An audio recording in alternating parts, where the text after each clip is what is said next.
Halo Sobat Mania, kembali lagi di BRC Official, ada kabar menarik nih mengenai di Stadion Gelora B.J. Habibie, Jumat malam, tanggal 8 Agustus tahun 2025, malam itu, nyaris menjadi panggung sempurna, bagi para pemain muda PSM Makassar. Mereka sudah berada di depan pintu kemenangan, ketika papan skor menunjukkan menit ke-97.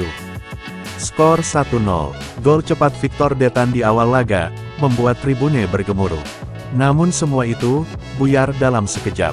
Penyerang termahal Persijap Jepara, Carlos Franca yang bernilai 9,56 miliar, mencuri momen. Sebuah sepakan terukur dari dalam kotak penalti, menembus gawang Reza. Skor berubah menjadi 1-1, dan senyum para pemain muda pasukan Ramang pun sirna. Franca merayakan gol itu dengan luapan emosi. Ia berlari ke tepi lapangan, melepas jersey-nya, dan menghampiri bench pemain Persijap. Kartu kuning diberikan, tapi ia tak peduli. Seluruh skuad Laskar Kalinyamat larut dalam euforia. Sementara itu, di kubu PSM, wajah-wajah terpaku terlihat jelas. Aloisio Neto hanya terdiam. Victor Luis menggeleng tak percaya. 3 poin yang sudah di depan mata menguap begitu saja. Padahal sejak awal, PSM tampil dengan kekuatan seadanya.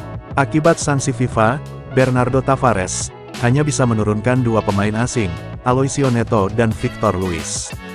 Dibantu para pemain muda seperti Victor Detan, Karel Rizalik, serta kepemimpinan senior M. Arfan dan Akbar Tanjung. Kejutan terjadi di menit ke-6, ketika Detan, winger timnas Indonesia U23 berdarah Kanada itu, mengeksekusi umpan silang Victor Luis, menjadi gol. Prosesnya berawal dari aksi Karel Rizalik, yang menusuk sisi kanan, bola terlepas, dan mendarat di kaki Luis. Melihat Detan tanpa kawalan, Luis mengirim crossing akurat, yang diselesaikan dengan sepakan mendatar menipu kiper Persijap. Unggul cepat, tak membuat PSM mengendur.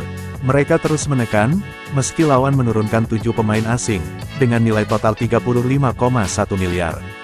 Pertahanan solid PSM, membuat gawang Reza tak tersentuh hingga menit akhir, sampai akhirnya Franca memecah kebuntuan, dan merampas kemenangan yang sudah digenggaman.